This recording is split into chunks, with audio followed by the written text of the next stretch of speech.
Oke, sudah kelihatan ya. Saya akan mulakan lagi, saya ulang lagi. Bismillahirrahmanirrahim. Assalamualaikum warahmatullahi wabarakatuh. Alhamdulillahirrabbilalamin. Wassalatu wassalamu ala asrafil anbiya wal mursalin. Habibana wa nabiyyana wa sayyidana Muhammadin sallallahu alaihi wasallam wa ala alihi wa ashabihi wa man tabi'ahum bi ihsanin ila yaumiddin wa ba'd. Qala Allah Ta'ala fi kitabihil karim, a'udzubillahi minasyaitonir rajim. Bismillahirrahmanirrahim. Wa ma khalaqtul jinna wal insa illa liya'budun. Wa qala Rasulullah sallallahu alaihi wasallam, talabul ilmi faridatun ala kulli muslim. Amma ba'd, fa inna asdaqal hadithi kitabullah wa khairal huda huda Nabi sallallahu alaihi wasallam. Alhamdulillah, syukur Allah Subhanahu wa taala yang telah memberikan kepada kita kenikmatan iman, Islam dan juga ihsan. Salawat dan salam sama-sama kita panjatkan kepada junjungan alam Habibana wa nabiyyana wa sayyidana Muhammadin sallallahu alaihi wasallam, kepada seluruh ahlul baitnya, para sahabatnya, serta orang-orang yang senantiasa mengikuti jejak sunnahnya hingga akhir zaman.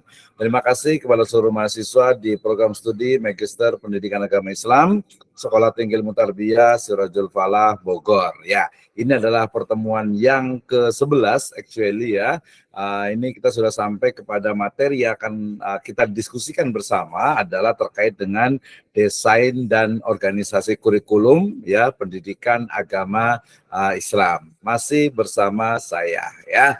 Baik, kita lanjutkan. Terima kasih Ibu dan Bapak sekalian, teman-teman semuanya ya. Tidak terasa ya kita sudah masuki pertemuan yang ke-11 gitu ya, sehingga masih ada 2 pertemuan lagi ya, 3 dengan sekarang, sehingga saya harapkan kita bisa memanfaatkan waktu sebaik mungkin ya, terutama mungkin kemarin ada yang masih kesulitan dalam melaksanakan challenge kita yaitu di UTS middle test gitu ya. Kemudian insya Allah kita akan melaksanakan juga UAS ya, ujian akhir semester, sehingga nanti ya diharapkan apa yang kita pelajari dalam satu semester ini memang menghasilkan ya, ada sesuatu, ada asar, ada peninggalan. Nah, ini nanti sudah kita rancang dalam bentuk bunga rampai, buku bunga rampai dan juga book chapter. Nanti kalau ada yang kesulitan atau ada yang masih bingung, masih pusing, boleh tanya ya. Nanti saya akan atur. Jadi untuk hari ini saya akan berikan desain materi tentang desain dan organisasi kurikulum PAI. Kemudian nanti berikutnya adalah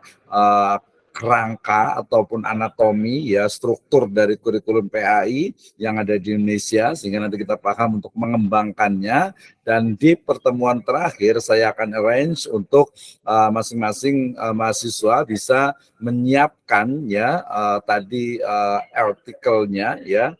Tidak perlu banyak-banyak, kemarin saya sebutkan itu ya 5-10 halaman gitu ya, dengan referensi ya. Nanti kita kan masing-masing harus menginikan ya, harus memberikan itu, dan itu nanti kita presentasikan di akhir, kemudian di pertemuan terakhir, kemudian setelah itu diperbaiki, dan akhir dari perbaikan itu adalah hasil dari ujian akhir semesternya. Itu ya, mudah-mudahan sepakat semuanya. Nanti kalau belum paham boleh ditanyakan ke saya anytime. Baik, saya lanjutkan ya. Hari ini kita akan bahas tentang desain dan organisasi kurikulum pendidikan agama Islam. Ya, kita awali dengan tentu saja definisi dari desain dan juga organisasi kurikulum. Ya, 2 istilah yang mesti kita pahami baik dari sisi persamaan dan juga perbedaannya, serta nanti karakter dari masing-masingnya. Oke, kita mulai dari awal. Yang pertama ya,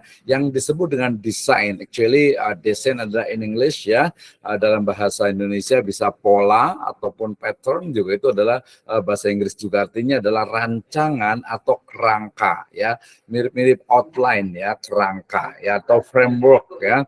Ya, itu juga bagian dari makna desain ya, sehingga bisa dikatakan bahwa yang namanya desain itu adalah pola dasar ya, atau kerangka dalam membuat kurikulum. Nah, berarti desain kurikulum itu berarti dia kerangka yang akan nanti diaplikasikan dalam bentuk proses pembelajaran. Itu namanya kerangka. Nah, orang yang membuat kurikulumnya, yang membuat desain kurikulumnya, biasa disebut dengan istilah desainer ya, desainer baju ya, karena mereka memang mendesain, membuat ya. Kemudian juga bisa disebut juga kurikulum worker ya, kemudian juga kurikulum desainer. Kayaknya lebih tepat kita gunakan adalah kurikulum desainer. Jadi seseorang atau beberapa orang atau tim yang memang menyusun dari kurikulum ya, mereka adalah para perancang kurikulum ya, dalam hal ini adalah PAI atau Pendidikan Agama Islam itu desain. Sedangkan yang kedua adalah organisasi ya. Jadi organisasi ini ya bentuk atau jenis kurikulum yang dikembangkan. Jadi kalau tadi desainnya itu adalah polanya ya, polanya, kerangkanya, sementara kalau organisasi itu adalah bentuknya ya, jenis dari kurikulum itu ya, sehingga ya memang tidak bisa dipisahkan antara desain dan organisasi ya. Kenapa? Karena bentuk dari organisasi kurikulum itu ya tidak lepas dari rancangan yang ada di dalam desain kurikulum yang dipilih dan juga ditetapkan. Nah, dari sini berarti kita pahami bahwa desain kurikulum itu memengaruhi ya terhadap hasil organisasi kurikulum ya, termasuk dalam hal ini adalah kurikulum pendidikan agama Islam. Nah, berarti hari ini kita belajar tentang kerangka atau pola rancangan dari kurikulum PAI plus bentuk ya dari rancangan tersebut atau dari kurikulum tersebut dalam bentuk atau dalam istilah organisasi kurikulum ya. Desain kurikulum dan organisasi kurikulum. Yang biasa di dunia pendidikan pasti paham, oh desain itu berarti kerangkanya ya, misalnya di MI, di MTS, di Alia, SD, SMP, SMA sampai ke perguruan tinggi. Jadi kalau di perguruan tinggi itu misalnya kenapa nih kok mata kuliahnya di semester 1 langsung teori dan juga pengembangan kurikulum PAI ya, karena diharapkan selepas lulus dari Magister Pendidikan Agama Islam ini, mahasiswa itu mampu untuk dia bukan hanya mendeskripsikan, bukan hanya menarasikan, tapi dia pertama memahami teori tentang kurikulum.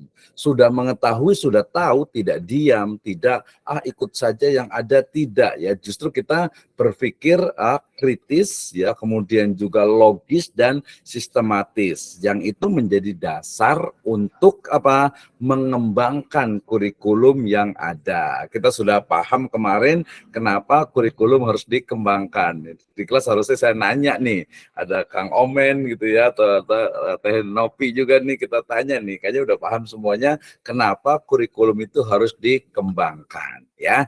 Jelas sekali. Baik, lanjut. Itu adalah pengertian desain dan organisasi kurikulum. Selanjutnya, ya ini sangat cukup panjang terkait dengan sebenarnya juga review juga nih tentang prinsip-prinsip dalam mendesain kurikulum. Ya, kalau kemarin kan hanya prinsip kurikulumnya. Ya, kalau sekarang prinsip dalam merancang kurikulum. Nah, misalnya siapa nih di sini ya, Pak Sarif Hidayatullah misalnya ya, mau merancang tentang kurikulum, misalnya kurikulum pendidikan agama Islam ya, tetapi ada nilai plusnya, ada berbasis IT misalnya gitu ya, berbasis teknologi misalnya. Berarti kita harus rancang nih bagaimana pembelajaran PAI tetapi mahasiswa atau siswa ya, dalam hal siswa itu berarti juga mampu menguasai teknologi informasi dan komunikasi ya, mulai dari kemarin tujuannya itu seperti apa gitu ya, ada grand goals-nya, ada tujuan main goals-nya, ada tujuan utamanya, ada tujuan sekundernya gitu ya. Jadi kalau kita mau mengembangkan kurikulum PAI berbasis IT misalnya gitu ya, maka kita lakukan bagaimana mungkin materinya pasti yang paling utama, model pembelajarannya, kemudian medianya, teknologi pendidikan yang digunakan, ya sampai nanti ujungnya adalah evaluasinya. ya. Misalnya zaman sekarang mungkin tidak nih kalau dalam pembelajaran misalnya kita bicaranya ini ya SMP SMA ya, misalnya tentang fikih misalnya, tentang sholat misalnya. Wah, sholatnya itu kalau mamanya dipraktekkan kan yang manual itu berarti mungkin bisa jadi guru tuh mempraktekkan sholat gitu ya, atau salah satu temannya mempraktekkan sholat, tapi dengan pendekatan atau dengan basis IT ya, bisa jadi akan membuat sesuatu yang menarik ya, sampai kepada misalnya mereka siswa itu bisa melihat dengan menggunakan virtual reality gitu ya, atau bahkan mungkin di level SMA itu sudah bisa membuat semacam semacam avatar untuk AI ya, menggunakan artificial intelligence untuk yang bisa sholat gitu ya. Ini juga sesuatu yang bukan tidak mungkin saat ini, bahkan sudah sangat biasa gitu ya. Anak-anak SD, SMP, SMA itu sudah terbiasa dengan teknologi gitu ya. Jadi itu tadi prinsip kurikulum. Kalau ini prinsip-prinsip dalam merancang atau mendesain kurikulum. Ya, yang pertama tentu saja bahwasannya prinsipnya adalah memudahkan serta menggalakkan pemilihan pengembangan tipe-tipe pengalaman belajar yang potensial ya dalam pencapaian hasil yang diharapkan sekolah. Jadi dalam hal ini sebenarnya lebih kepada penekanan pengalaman belajar ya. Nah, ini tentu saja nanti terkait dengan psikologi belajar dan juga psikologi anak ya. Nah, kita jangan ini kalau anak mungkin terlalu imajinatif ya, kecuali yang sudah biasa ngajar, yang hari ini saja kita saja nih ya. Jadi kadang kalau belajar online ini kadang imajinasi kita itu kurang gitu, sehingga ya mungkin mendengarkan sambil bekerja, sambil masak ya, atau melakukan aktivitas lainnya gitu. Jadi pengalaman belajarnya itu kurang, belum lagi nanti kalau ada misalnya challenge untuk presentasi, untuk mungkin membuat artikel dan lain sebagainya, itu semuanya sebenarnya adalah adalah satu model desain yang memang dilatih atau yang diterapkan untuk memberikan learning experience untuk student ya, untuk siswa dan juga mahasiswa. Jadi kalau kita kuliah itu cuma mendengarkan saja gitu ya, yang nggak ada hasilnya. Teori kan kita tahu kemarin tuh 24 jam itu sudah lupa lagi gitu ya. Nah, sehingga yang paling penting penekanan yang pertama itu adalah bagaimana pengalaman belajar dari siswa atau mahasiswa ya. Misalnya kita mau buat sebuah pembelajaran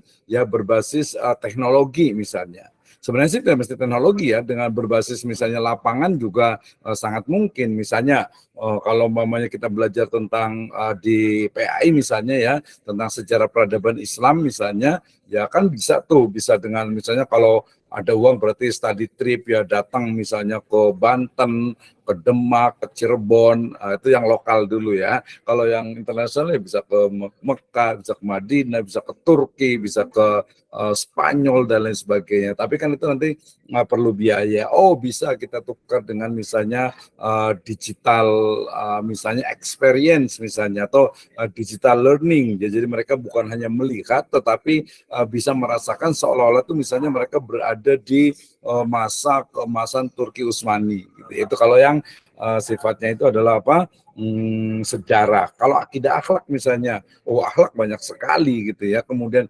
akidah juga cukup banyak. Jadi bagaimana pengalaman belajar dari anak itu mempengaruhi. Termasuk di sini adalah tadi kalau bicaranya PAI itu ada psikologi anak. Tadi saya kasih contoh adalah psikologi yang sudah dewasa, psikologi orang dewasa belajar. Misalnya kita di magister ini ya, di pasca sarjana ini, di S2 ini, berarti masing-masing sudah menyiapkan diri untuk belajar, sehingga ya banyak gitu ya yang semangat banget nih pagi-pagi.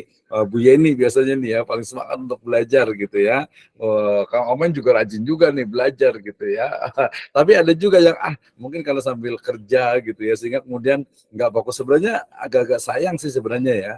Kalau menurut saya mending kita bisa time management, bisa mengatur waktu sehingga ketika belajar ya memang pekerjaan sebelumnya bisa diselesaikan. Atau mungkin di sini juga ada rekamannya, ini saya coba juga untuk agar nanti bisa mengulang kembali. Baik, itu yang pertama. Jadi bagaimana dalam mendesain kurikulum yaitu ditekankan kepada pengalaman belajar peserta didik, siswa ataupun mahasiswa. Nah, yang kedua yaitu memungkinkan guru mengembangkan ya kerjasama dengan peserta didik dengan saling pengertian satu dengan yang lainnya, ya, dengan maksud agar ya guru itu dapat memahami kebutuhan dan juga minat, need and interest, ya. Jadi interestnya itu seperti apa, keperluannya itu seperti apa. Nah, ini berarti nanti masuk ke dalam sebenarnya bagaimana model pembelajaran, ya. Kalau zaman sekarang kan udah nggak zaman lagi tuh, ya, jangan-jangan masih ada nih misalnya seorang guru datang ke kelas, duduk gitu ya, langsung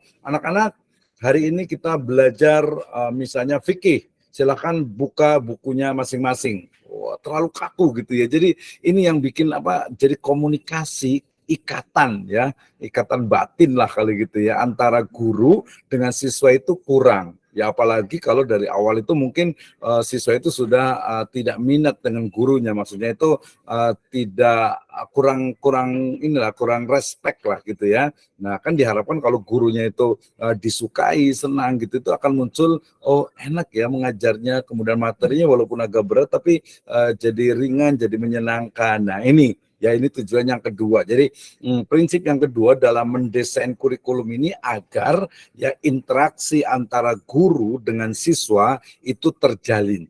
Ya, itu terjalin sehingga komunikasi itu akan berjalan dengan baik. Oh, ini sebenarnya panjang sekali ya, banyak sekali, mulai dari gurunya. Ingat, guru itu dia bukan hanya transfer of knowledge, ya. Jadi guru itu bukan hanya mengajarkan. Kalau mengajarkan, hampir mungkin semua orang banyak bisa, ada bukunya, kemudian disampaikan sudah. Tapi ternyata pembelajaran bukan hanya seperti itu, ya. Bagaimana kita misalnya mengajarkan tentang adab, ya, tentang etika, termasuk juga karena PAI, ya, pendidikan agama Islam, otomatis ruh dari PAI itu harus ada, gitu ya. Jadi ketika mengajarkan sholat misalnya gitu ya, atau mungkin memberikan penjelasan tentang puasa gitu ya, tentang zakat misalnya, itu juga harus ada ruh yang membawanya, ya. Yang saya maksud ruh ini adalah bukan hanya pembelajaran yang sifatnya itu kering gitu ya. Kering itu artinya juga ya cuman sekadar kognitif atau pengetahuan saja, tidak seperti itu. Ya, itu yang pertama ya. Kemudian yang kedua tadi ya prinsipnya. Yang ketiga juga guru itu juga dimungkinkan untuk menggunakan prinsip dan juga psikologi belajar dalam menyeleksi dan mengembangkan program-program belajar di sekolah, gitu ya. Jadi ketiga dan juga keempat ini menyesuaikan pengalaman dan kebutuhan, serta yang kelima ini juga sebenarnya desain kurikulum yang dirancang itu hendaknya memang memperhatikan bagaimana kemampuan guru dalam menyampaikan materi tentu saja, kemudian menjiwai gitu ya dalam proses pembelajarannya, kemudian memperhatikan bagaimana need dia, kebutuhan dari siswa. Jadi selalu saya sampaikan kalau di kelas juga ini ya, ketika di kelas itu ketika kita belajar gitu ya, itu yang membutuhkan belajar itu adalah ya siswa atau mahasiswa.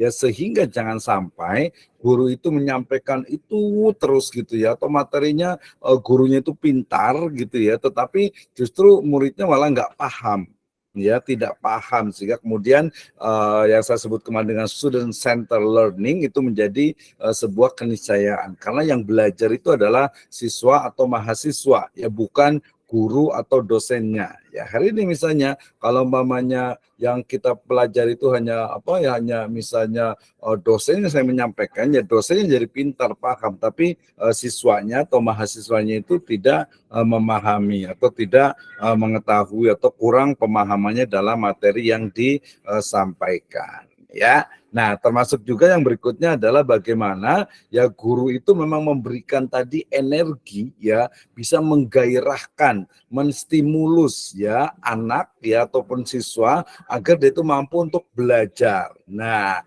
yang paling penting juga adalah guru itu juga mampu untuk dalam artian itu pembelajaran yang ada di kelas ya, yang kokurikuler ataupun juga intrakurikuler ataupun ekstrakurikuler itu dia saling berkesinambungan. Jadi ada korelasi yang kuat ya, misalnya kalau di sekolah itu belajar misalnya apa, ada ininya pramuka misalnya ya, atau mungkin ekstrakurikuler yang lainnya misalnya, itu dia dia harus apa? Harus nyambung dengan apa? Dengan materi-materi ataupun mata pelajaran yang menjadi pokok dalam sekolah tersebut. Jadi ada korelasi, jangan ini kok terpisah misalnya nih ya. Dan sekarang kalau lihat alhamdulillah sih di beberapa MTS atau Alia itu sudah kelihatan. Jadi anak itu tidak bingung. Kenapa? Karena kurikulum itu kan dia desain seperangkat gitu ya. Karena seperangkat otomatis dia kan antara satu materi, satu pembelajaran dengan yang lainnya itu dia mestinya ada korelasinya dan siswa juga bisa memahaminya gitu ya. Nah, itu jadi bagaimana agar guru ya ataupun dosen juga bisa mempertimbangkan pengalaman belajar. Jadi, oh saya belajar misalnya pagi-pagi itu PAI, akidah akhlak. Kemudian berikutnya itu belajar misalnya matematika. Kemudian belajar lagi bahasa Indonesia. Kemudian nanti ada ekstrakurikuler misalnya pramuka atau mungkin ada baris berbaris atau mungkin ada misalnya seni ya, seni Islam dan sebagainya. Itu dia nyambung gitu ya. Sehingga nanti mahasiswa itu ataupun siswa itu bisa memahaminya. Oh, ternyata saya belajar, saya kuliah itu memang seperti ini yang diharapkan. Ya, sesuai dengan tentu saja tadi tujuan dari kurikulum itu. Ya, oke. Berikutnya adalah bahwa kurikulum itu dirancang untuk membantu ya dalam pembentukan karakter kepribadian ya, meliputi kelengkapan pengetahuan dasar peserta didik, kemudian ada nilai demokratis mungkin dalam konteks Indonesia, kemudian juga kristalisasi dari akar budaya yang ada di Indonesia. Ini biasanya terkait dengan ya keyakinan, kepercayaan yang itu kemudian menjadi dasar ya bagi penyusunan atau dalam merancang kurikulum itu. Nah, tentu saja desain kurikulum ini dia harus realistis gitu ya, visible ya, artinya dapat dikerjakan, dapat dilaksanakan dan juga acceptable ya, dapat diterima dengan baik oleh gurunya, oleh peserta didiknya, siswa atau mahasiswa dan juga pihak-pihak yang terlibat. Baik, ini adalah prinsip dalam desain kurikulum. Ya, jadi sebelum mendesain kurikulum kita mesti paham, kita mesti tahu tentang bagaimana prinsip yang harus dilakukan. Jangan langsung, oh saya membuat prinsip seperti ini. Misalnya tadi saya mau buat misalnya kurikulum PAI berbasis misalnya digital learning, ya. Keren sih, bagus idenya, tapi ternyata mungkin sarana prasarannya itu belum ada gitu ya. Kemudian juga siswa juga mungkin ketika masa suruh beli misalnya VR gitu ya, atau beli alat yang mungkin bisa melihat dengan 3 dimensi sebagainya kan berat gitu. Di sekolah juga mungkin belum mau, jadi nggak bisa nih ya. Artinya tidak acceptable ya, tidak belum bisa diaplikasikan dengan baik. Nah, dalam desain kurikulum, Ibu dan Bapak sekalian, teman-teman semuanya, jadi penyusunan isi materi kurikulum itu di horizontal, yang ini biasa dikenal dengan istilah scope atau ruang lingkup isi kurikulum. Jadi horizontal ya, ke kiri dan ke kanan ya, memanjang gitu ya. Itu ada kaitannya dengan ruang lingkup dari kurikulumnya. Ya, kemudian yang segi vertikal adalah menyangkut atau terkait dengan sequence, artinya urutan penyajian bahan yang dimulai dari hierarki belajar. Jadi mulai dari misalnya SD, SMP, SMA, MI, MTS, Alia, kemudian juga untuk yang mau belajar nih apa dulu susunannya nih. Misalnya kalau di perguruan tinggi itu tadi ya, ketika seorang mahasiswa dia nggak bisa belajar teori dan pengembangan kurikulum sebelum dia mungkin belajar tentang ya pendidikan agama Islam, kemudian kurikulum PAI, kemudian juga teori-teori awal tentang kurikulum PAI. Nah, ini karena sudah levelnya di master ya, di magister ya. Jadi dia langsung kepada teori dan juga pengembangan, karena bedanya memang sudah dipelajari, sudah tahu di S1, kemudian di S2-nya itu dikembangkan baik secara horizontal ataupun secara vertikal. Nah, kita akan belajar bersama. Saya ambil dari bukunya Pak Nana Saudi Sukmadinata ya, tentang ada 3 desain kurikulum. Ya, kalau di Pak Nana ini dia ada 3, yang keempatnya itu ada di bagian atau di buku yang lainnya. Jadi yang pertama kita akan belajar tentang subject center design. Ya, yang kedua adalah learner center design dan problem center design. Nanti yang terakhir, yang keempat ada tambahannya itu adalah social function design. Ya, ada SCD, ada LCD, ada PCD dan SVD. Ya, ini 3 desain dalam kurikulum yang akan kita pelajari bersama. Nanti kalau ada yang bertanya boleh ditanyakan ya. Oke, saya jelaskan dulu. Yang pertama, ya tadi yang disebut dengan subject center design. Rancangan terpusat kepada subjek, itu terjemahan bebasnya. Jadi bagaimana ya desain ini atau subject center design ini adalah kurikulum yang memang sudah lama, yang sudah berlaku dari dulu ya. Kenapa? Karena mereka lebih fokus kepada knowledge ya, pengetahuan, kemudian juga skill ataupun keterampilan dan juga values atau nilai-nilai. Ya, jadi ini subject center design ini adalah desain yang sudah cukup lama, paling populer dan ini banyak juga digunakan ya di beberapa sekolah sampai saat ini karena dia mengajarkan ya, atau memberikan pengetahuan, pengalaman ya, kemudian mengajarkan keterampilan plus di dalamnya ada values, ada nilai-nilai gitu ya, sangat populer ya. Nah, kerangka kurikulum berpusat ini ya biasanya terkait dengan isi ataupun konten materi yang diberikan kepada peserta didik ya. Nah, sehingga kemudian mau belajar apa, mau belajar akidah akhlak, mau belajar fikih, mau belajar misalnya sirah, mau belajar sejarah peradaban, gitu, mau belajar misalnya ulumul Quran gitu ya. Nah, dia kalau namanya subject center design ini dia akan fokus ya kepada hasil dari rancangannya itu adalah mata pelajaran atau subjek ya, yang dia itu biasanya sudah terpisah-pisah. Nah ini teman-teman semuanya, jadi kalau kita belajar di dalam Islam sebenarnya gitu ya, kenapa sekarang ada mata kuliah akidah dengan akhlak gitu ya, kenapa disatukan, kenapa Al-Quran dengan hadis gitu ya, kenapa kemudian sejarah peradaban itu tersendiri misalnya, kemudian juga fikih juga tersendiri. Nah itu adalah bagian dari desain kurikulum yang sudah ada. Nah, apakah kita akan menerima begitu saja? Ya silakan saja, mungkin kalau kebijakan di sekolahnya masih seperti itu ya. Tapi kalau kita mau kritis bisa saja kemudian dipisahkan ya. Beberapa pesantren juga biasanya sudah memisahkan misalnya akidah dengan akhlak. Beda gitu ya, ini akidah, ini akhlak, berbeda gitu, sehingga nggak bisa kalau diajarkan hanya satu gitu ya. Nah kita tahu juga kan bahwa yang namanya PAI, Pendidikan Agama Islam, adalah kurikulum agama yang diajarkan di mana? Ya kita sebut saja MI MTS Aliyah gitu ya, atau MTS Aliyah. Nah sehingga kemudian ketika maksud saya itu di SMP dengan SMA. Nah kalau di MTS dengan Aliyah dengan di MI itu biasanya adalah sudah tadi dipecah-pecah tadi apa akidah akhlak, kemudian Quran hadis dan sebagainya.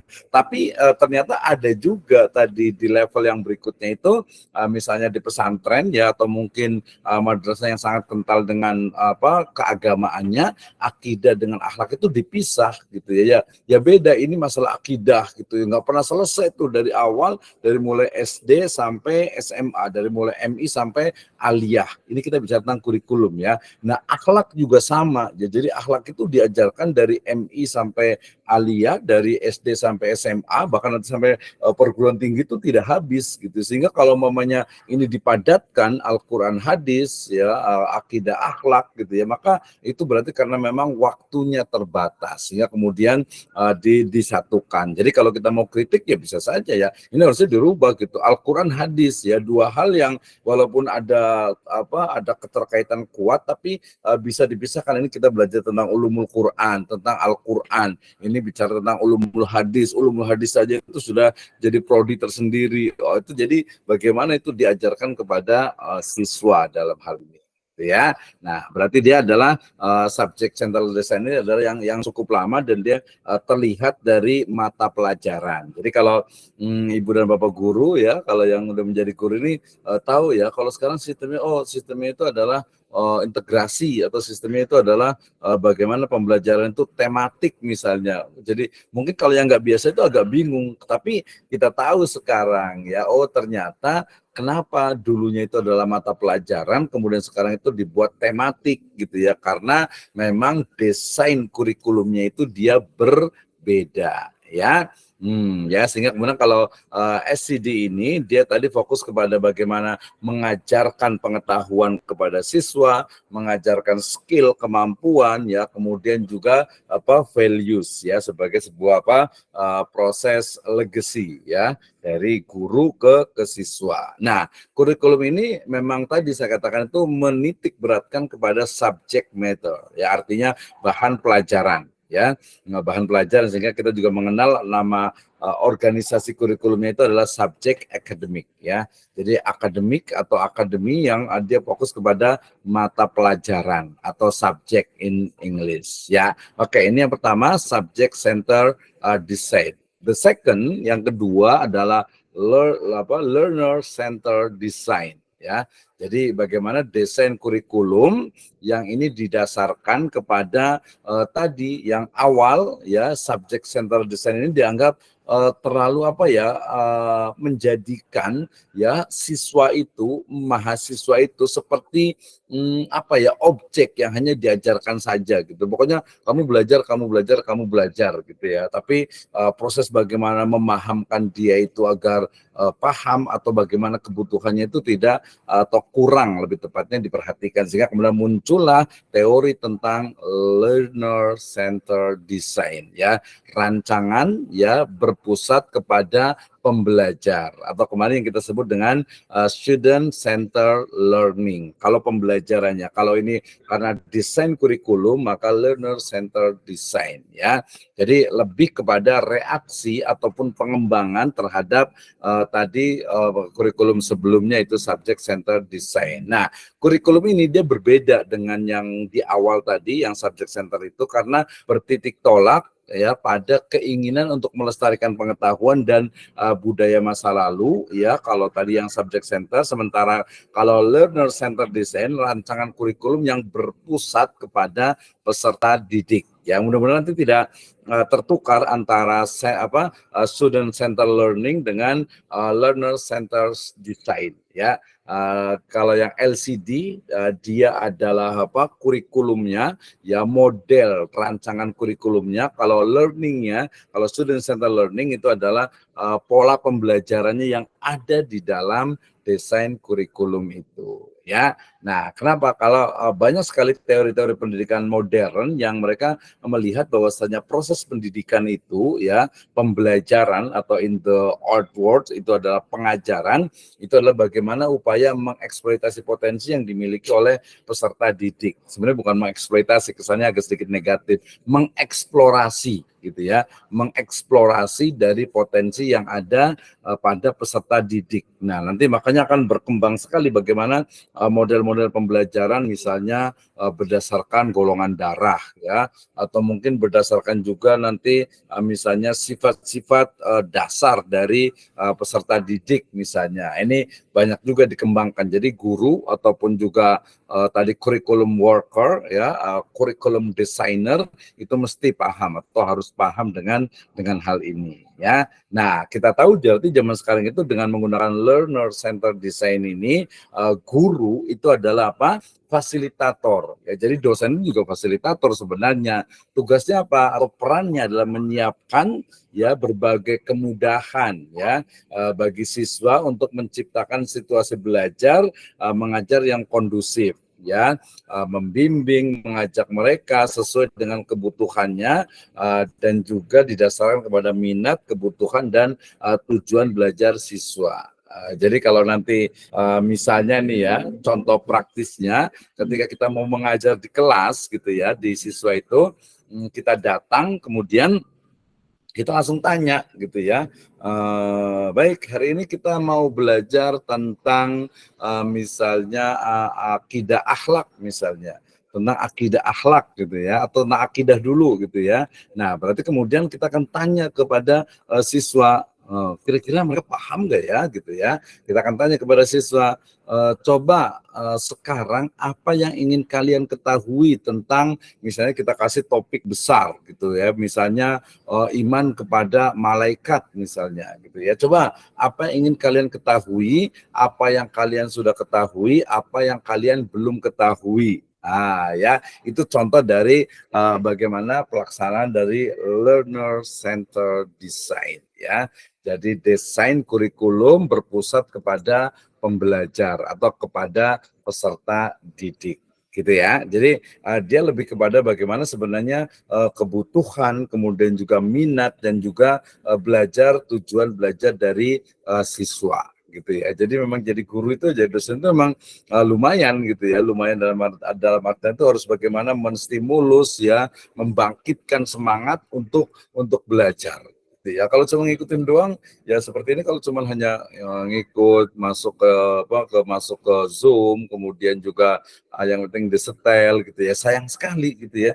Nggak ada tadi learning experience itu tidak ada pengalaman belajarnya ya, pengalaman belajarnya oh saya ikut Zoom gitu ya, oh dengar tadi Pak Misna mungkin ngomong gitu ya kemana-mana gitu ya, seperti itu. Jadi kurang. Makanya sekali lagi saya juga sampaikan bahwa tugas ataupun challenge itu sejatinya adalah bagian dari desain kurikulum, bagian dari kurikulum yang bertujuan agar memberikan ya pengalaman belajar kepada peserta didik, kepada siswa ataupun mahasiswa gitu ya. Nah, dari Saudi ini juga menyebutkan bahwa dua ciri utama yang membedakan kurikulum antara subject center dengan learner center itu adalah bahwa kalau LCD yang learning center itu kurikulum berpusat pada siswa bukan pada konten atau isi materi ya, sementara LCD itu juga dia sifatnya adalah not pre-planned ya. Kurikulum tidak diorganisasikan sebelumnya tetapi dikembangkan bersama guru dan siswa. Nah, ini kalau menurut saya itu cabarannya ataupun tantangan ya. Tantangan dalam artian itu sesuatu yang challenging untuk guru ya. Ini beda ya, mudah-mudahan nanti bisa paham. Jadi kalau yang pertama tadi yang subjek ya, subjek itu dia fokus kepada materi, fokus kepada mata pelajaran atau mata kuliah. Sementara kalau learner dia lebih kepada apa sih yang dibutuhkan sebenarnya oleh siswa. Jadi apa ya, cara berpikirnya itu dia berbeda gitu ya. Yang desainnya itu memang berbeda gitu ya. Ini yang kedua. Oke, yang berikutnya ini juga pengembangan juga yang disebut dengan problem center design. Desain yang berpusat kepada permasalahan. Jadi rancangan kurikulum yang nanti didasarkan kepada permasalahan yang dihadapi oleh siswa, oleh peserta didik. Saya ada teman di Bandung dengan size-nya ya, itu mengembangkan bagaimana kurikulum berbasis solusi ya, solutif kurikulum apa gitu ya. Jadi kurikulum yang dikembangkan itu adalah bagaimana siswa peserta didik itu bisa menyelesaikan masalah dengan caranya sendiri. Saya ingat sekali waktu saya kunjungan ke sana gitu ya, misalnya sebagai contoh ya, karena dia juga basisnya adalah sekolah alam sehingga di depan sekolahnya itu ada kolam gitu ya. Nah, jadi ini contoh praktisnya kalau berbasis pada problem center design. Jadi nanti siswa pertama guru meletakkan ikan di tengah kolam gitu ya, ikan mas lah gitu ya. Ikan mas itu diletakkan di tengah kolam. Kemudian siswa itu akan diberikan challenge, silahkan menangkap atau mengambil ikan ya yang ada di kolam itu sesuai dengan apa yang Anda pikirkan atau sesuai yang dipikirkan oleh kalian, karena anak kecil ya, oleh kalian gitu ya. Nah, itu namanya problem center design contohnya. Sehingga kemudian nanti siswa itu ada yang langsung turun ke kolam gitu ya, mau nangkep pakai tangannya sendiri gitu ya. Ada juga yang mungkin bawa kayak mangkok atau kayak tempat gitu untuk bisa menyeroknya gitu ya. Nah, ada juga yang mungkin kayaknya harus pakai pancing nih gitu kan ya. Itu karena dia langsung. Kalau di teori di kelas mungkin ya kalau dipakai interview atau wawancara atau diskusi sebenarnya bisa saja gitu. Tapi ini karena dia sekolah alam jadi langsung dia gitu ya. Langsung ya udah gimana caranya? Oh, ada langsung terjun, ada yang langsung nangkep lari, ada yang ini. Jadi beda-beda orang. Itu namanya problem center design, yaitu desain kurikulum yang fokus kepada masalah dan problem manusia. Gitu ya. Ini pengembangannya gitu ya. Nah, harusnya ini juga sama nih di level S2 juga harusnya udah ke sini nih arahnya gitu ya. Jadi misalnya MBKM misalnya gitu ya. Oh, level S3 tuh ketika bicara tentang MBKM misalnya, kemudian gimana nih? Setuju atau tidak setuju? Ya, kalau setuju oleh dosen kita paksa untuk tidak setuju gitu ya, karena untuk mencari mengkritik ya, mengkritisi dari sesuatu yang ada gitu ya. Nah, ini masalahnya apa? Oh, ternyata ini problem center design ini gitu ya. Jadi berbasis kepada penyelesaian masalah, solution tadi itu ya. Oke, kemudian kenapa ini dilakukan? Karena desain ini ya, rancangan problem center ini dia didasarkan kepada filsafat yang mengutamakan peran manusia ya, man center. Nah, ini menurut saya juga penting juga ya, misalnya di tengah sekarang itu banyak negara itu berlomba-lomba membuat misalnya tadi membuat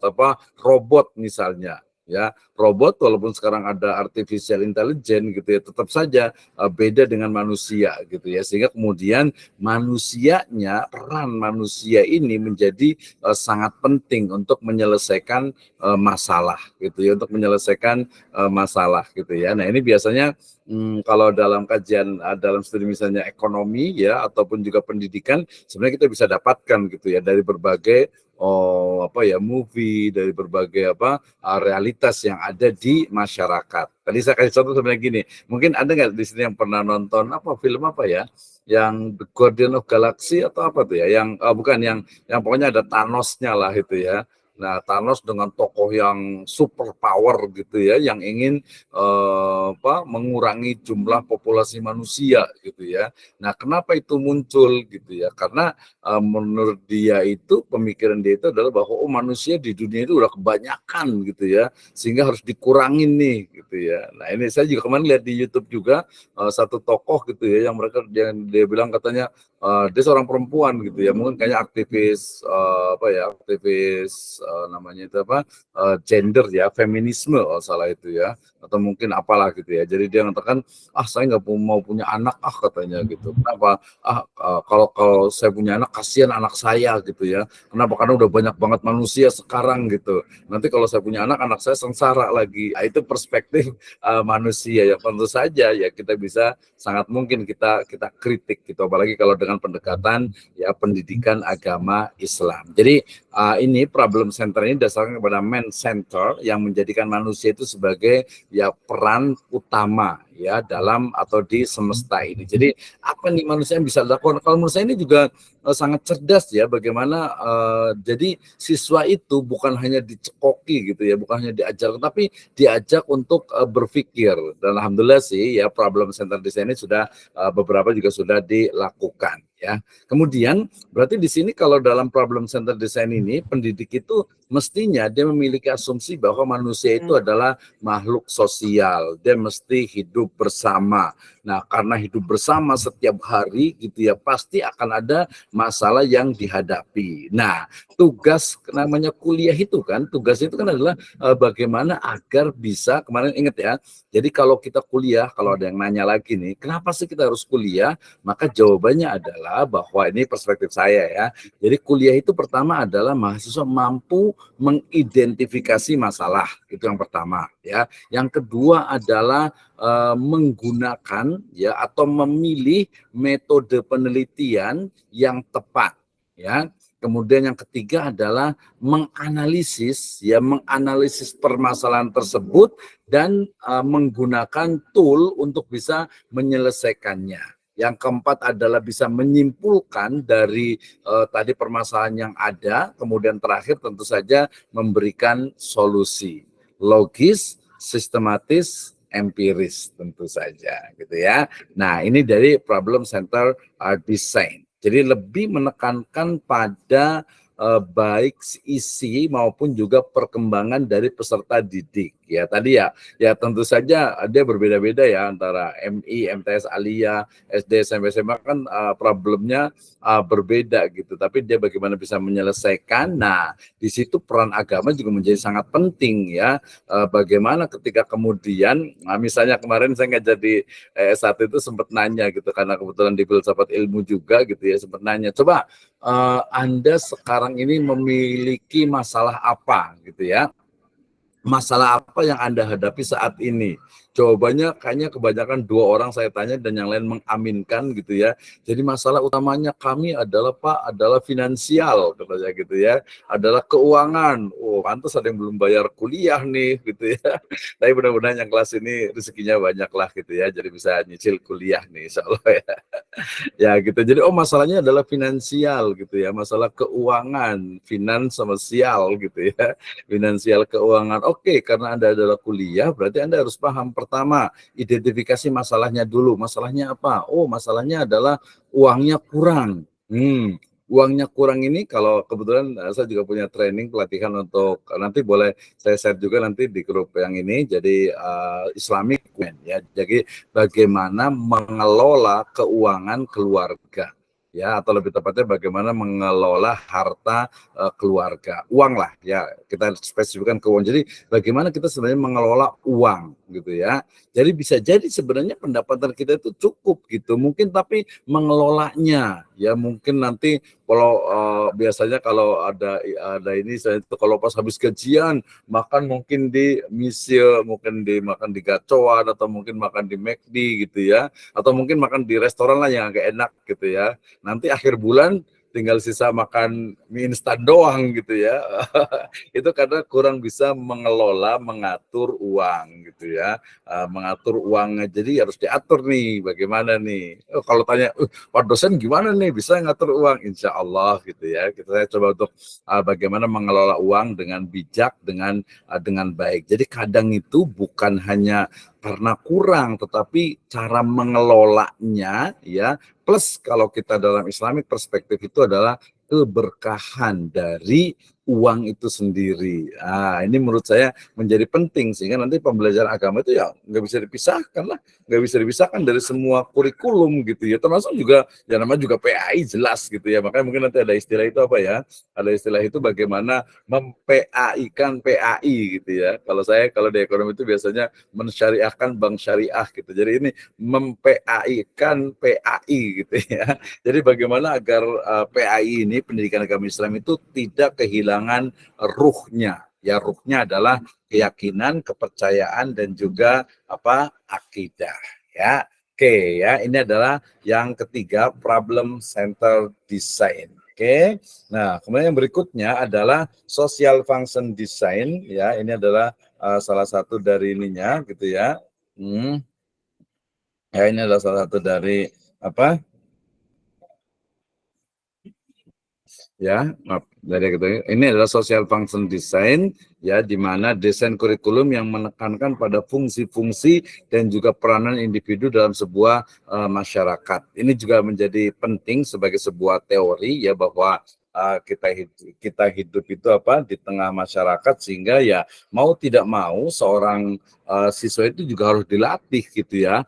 Dia sebagai anak, dia sebagai teman, dia sebagai mungkin nanti menjadi orang tua gitu itu dilatih. Nah, desain ini ya ini sebenarnya penyempurnaan dari problem center design yang tadi kalau problem itu dia hanya fokus kepada permasalahannya kemudian solusinya ya. Tetapi kalau menjadi social function design ini menekankan kepada peran anggota masyarakat dalam menjalankan fungsi sosial untuk mencapai sebuah permasalahan. Nah, ini juga sama juga ya bagaimana misalnya seorang anak itu tadi adalah adalah anggota keluarga. Ya berarti dia harus paham dia itu adalah anggota keluarga, berarti dia harus hormat kepada orang tuanya ya, menghormati yang lebih tua gitu ya. Atau mungkin dia juga sebagai kakak, berarti dia itu harus mengayomi adik-adiknya gitu ya. Kemudian sebagai teman berarti bagaimana sebenarnya fungsi dari seorang teman, seorang sahabat gitu.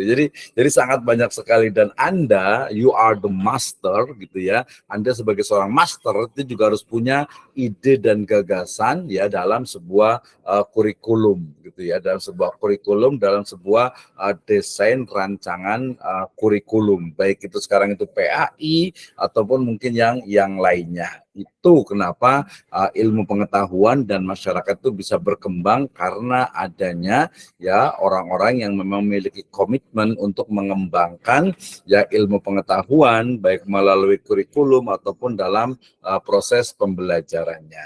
Oke, itu adalah tadi yang disebut dengan desain kurikulum. Next yang berikutnya ya adalah organisasi kurikulum. Ya tadi saya sudah sampaikan bahwa bagaimana bentuk dari kurikulum itu ya dia adalah apa? Ini waktunya masih ada kan ya? Kita sampai setengah 11 kan ya? Dikit lagi ditanggung nih. Saya agak percepat nih ya. Tadi kalau saya sebutkan bahwa kurikulum organisasi kurikulum adalah bentuk dari bagian desain kurikulum. Nah, sehingga kemudian di sini saya membagi ada 4. The first, correlated subject curriculum, kemudian correlated curriculum, kemudian broad field curriculum, dan integrated curriculum. Ya, ada 4 nih yang kita pahami dari yang gampangnya itu bentuk lah ya, bentuk kurikulum ya. Tadi desainnya kan menyeluruh, kalau ini lebih kepada bentuknya. Yang pertama adalah separated. Ya, separated itu berarti memisahkan subjek kurikulum ya. Jadi mata pelajaran itu dipisah-pisahkan ya sesuai dengan apa? Sesuai dengan ya bidang rumpun ilmunya. Makanya dulu itu ada IPA, ada IPS, ada IPS nanti bakal lagi ada sosiologi, ada antropologi, ada ekonomi, nanti ada akuntansi dan sebagainya gitu. Jadi dia basisnya adalah subjek ya atau kurikulum, subjek atau mata kuliah dalam kurikulum itu ya, sehingga kemudian setiap mata pelajaran karena yang di sekolahan ya biasanya pengetahuan yang telah disusun tentu saja sifatnya itu adalah apa, logis, sistematis ya, sistematis, kemudian juga dia deep, mendalam ya, dan kemudian nanti akan disampaikan kepada peserta didik. Jadi sistem ini dia lebih kepada apa ya, lebih kepada tadi penekanan, titik tekannya adalah kepada subjek ya, kepada mata pelajaran. Ini berarti nyambung ke tadi yang pertama ya, yang subjek gitu ya, yang subjek kurikulum itu ya, karena ini memang sudah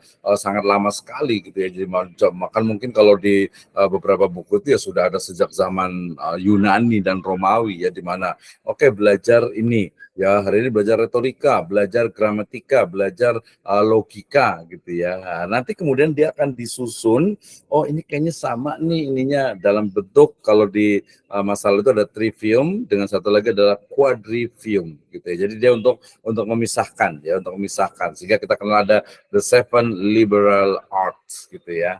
Jadi ada apa ya, 7 seni pembebasan gitu ya, 7 seni pembebasan, sehingga nanti ada aritmatika, kemudian geometri, kemudian astronomi, musik juga ya, itu dia adalah satu rumpun keilmuan. Tadi social science misalnya gitu ya, ilmu-ilmu sosial ya, masuk ke ekonomi, masuk ke antropologi, masuk ke sosiologi gitu, itu adalah sosial humaniora gitu ya. Walaupun nanti ada sosial science dengan humaniora sedikit berbeda, nanti juga ada yang eksak. Nah, itu dia pemisahan secara ketat itu, dan itu yang terjadi atau itu yang kita rasakan sejak awal di pembelajaran, khususnya di tahun-tahun 90 ke bawah gitu ya. Jadi separated subject curriculum ya, jadi dia memisahkan dan fokus kepada apa, textbooknya ya. Ruang lingkupnya juga nanti akan ditentukan oleh para expert ya.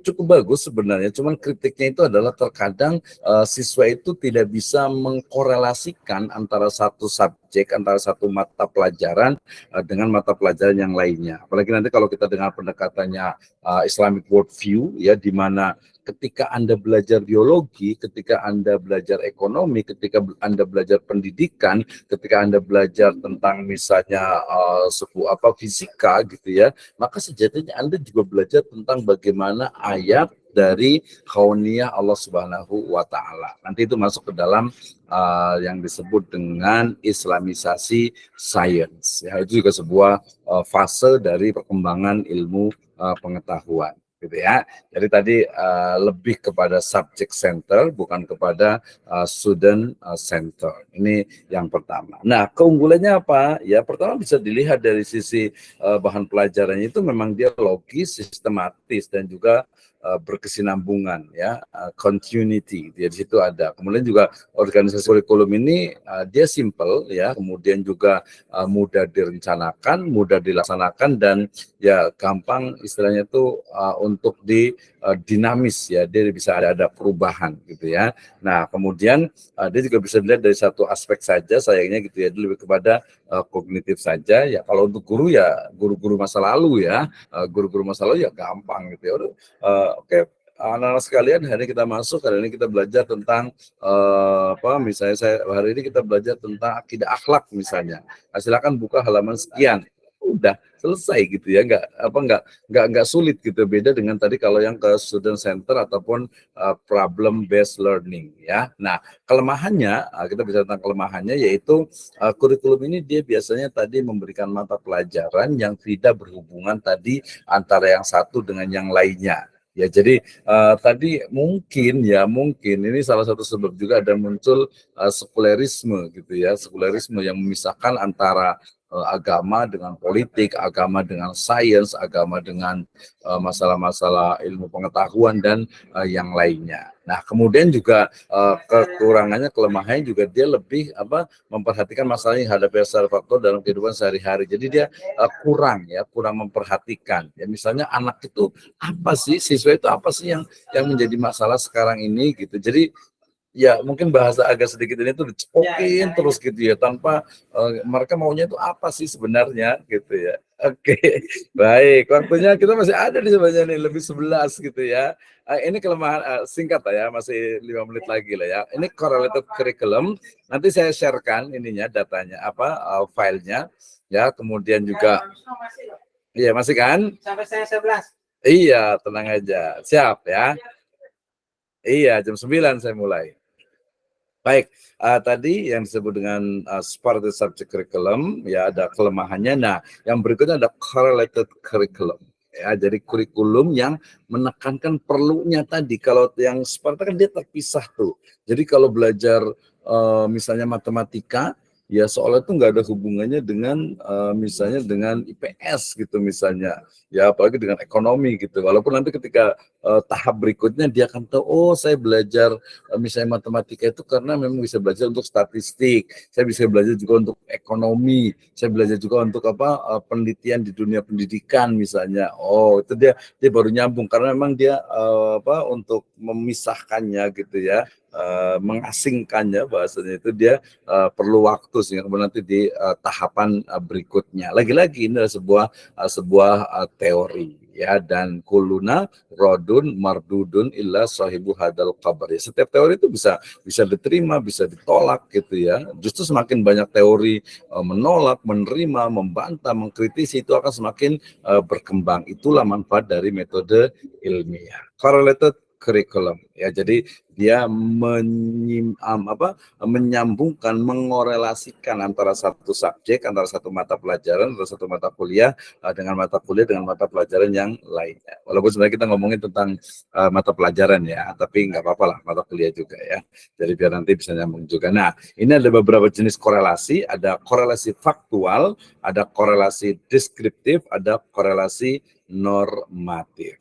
Ya, jadi di sana ada moral sosial yang juga menjadi bagian dari proses korelasi dalam setiap pembelajaran, gitu ya. Jadi situ harus ada. Nah, ini saya ambil satu juga dari teman ini di Sumatera Selatan sana, ya di UIN Raden Fatah Palembang. Ya, jadi beliau mengatakan dalam bukunya itu bahwa ada 3 tipe korelasi. Yang pertama adalah korelasi opsional atau insidental, ya, di mana ketika bicara tentang misalnya pelajaran sejarah misalnya ya, itu bisa dikaitkan dengan pembelajaran tentang geografis dan juga tumbuh-tumbuhan. Jadi dia sifatnya itu hanya insidental ya, jadi tidak menyeluruh gitu. Ada juga korelasi etis gitu ya, misalnya ketika belajar tentang pendidikan agama gitu ya, kemudian di sana juga dibahas ya otomatis kan dalam misalnya menghormati orang tua, menghormati tamu, menghormati tetangga, kawan ya dan lain sebagainya. Otomatis kan dia ada norma atau etika ya. Nah, ada juga korelasi yang sistematis gitu ya. Ya, korelasi ini biasanya memang sudah direncanakan, diplan oleh guru sebagai pelaksana kurikulum itu. Ya, misalnya ketika bicara tentang tentang pertanian misalnya bercocok tanam gitu, pasti di sana dibahas tuh dalam geografi, ilmu tumbuh-tumbuhan sampai kepada mungkin hal-hal yang sifatnya itu lokal yang ada di situ gitu ya. Ini beberapa jenis korelasi. Nah, kemudian ada terakhir itu broad field curriculum ya. Jadi kurikulum yang dia itu menghilangkan batas-batas yang menyatukan mata pelajaran yang berhubungan erat ataupun sejenis gitu ya. Jadi dia coba untuk menyusun gitu ya, mengklaster lah bahasa keren itu ya, mengklaster berbagai mata pelajaran ya yang kemudian menjadi bagian dari satu rumpun ilmu besar gitu ya. Misalnya kalau bicara tentang language misalnya bahasa gitu ya, ilmu pengetahuan sosial, social studies, kemudian maths ya, science, kemudian health and sport ya, kemudian juga arts gitu ya. Dia dikumpulkan ya dalam rumpun ilmu tertentu. Ini biasa nanti salah satu dari implementasinya adalah dalam bentuk apa? Yaitu pembelajaran maudhu'i ya atau pembelajaran tematik ya. Sekarang ini udah banyak nih ya model pembelajaran tematik ya. Ini tentu saja menjadi sebuah juga pemikiran yang memudahkan, karena apa sih sebenarnya kalau mau belajar itu tujuannya itu apa? Kembali ke prinsip pertama, prinsip awal dari dalam mendesain, dalam merancang kurikulum ya. Jadi kalau umpamanya yang terakhir broad field curriculum ini adalah kombinasi mata pelajaran ya yang dia itu biasanya ketika dikombinasikan dengan satu topik utama ya. Saya pernah buat sudah penelitian di Singapura dengan live-nya, jadi model mungkin kayak PAI-nya lah Singapura itu ya. Jadi dia juga menggunakan model ini ya, menggunakan model tematik. Jadi ketika ditanya mata pelajarannya apa, nggak ada gitu ya. Jadi bukan mata pelajaran tapi dia temanya hari ini, kemudian nanti dengan pendekatan sejarah misalnya ya. Saya kemarin kebetulan membantu juga bikin disertasi dengan tesisnya itu tentang kurikulum PAI di Singapura itu. Jadi misalnya hari ini kita akan bicara atau akan belajar tentang Ali bin Abi Thalib, tentang khalifah yang keempat ya, khalifah yang keempat yaitu khalifah Ali bin Abi Thalib gitu ya.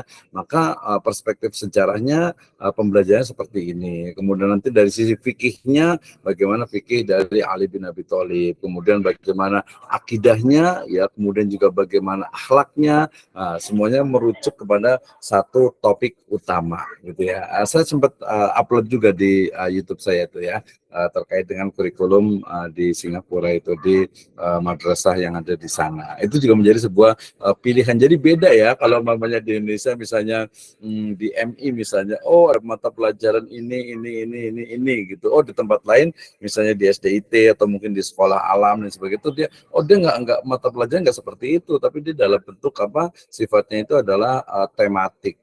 Itu juga menjadi sebuah pilihan ya, menjadi sebuah pilihan. Ini misalnya nih, oh rumpun ilmu dari IPA misalnya adalah ilmu kimia, ilmu alam, fisika, termasuk ilmu kesehatan. IPS itu ada ilmu bumi, sejarah, ekonomi, hukum, antropologi dan yang lainnya. Bahasa, oh ada membaca, mengarang, menyimak, kesusastraan, tata bahasa dan yang lainnya. Matematika ada berhitung, aljabar, ilmu ukur, ilmu ruang, bidang, sudut, statistik, ya kesenian ada seni tari, seni ukir, seni drama, seni lukis, seni suara, dan yang lainnya. Kalau dalam pendidikan agama Islam berarti ada ilmu tauhid, akidah, akhlak, Quran, hadis, sejarah, bahasa Arab, ya tafsir dan yang lainnya. Nah itu dia ada pengelompokan untuk memudahkan. Dan yang terakhir adalah integrated curriculum ya, bagaimana kurikulum itu diintegrasikan ya untuk menghilangkan betul-betul batas-batas dari mata pelajaran. Jadi dilebur menjadi satu, menjadi sebuah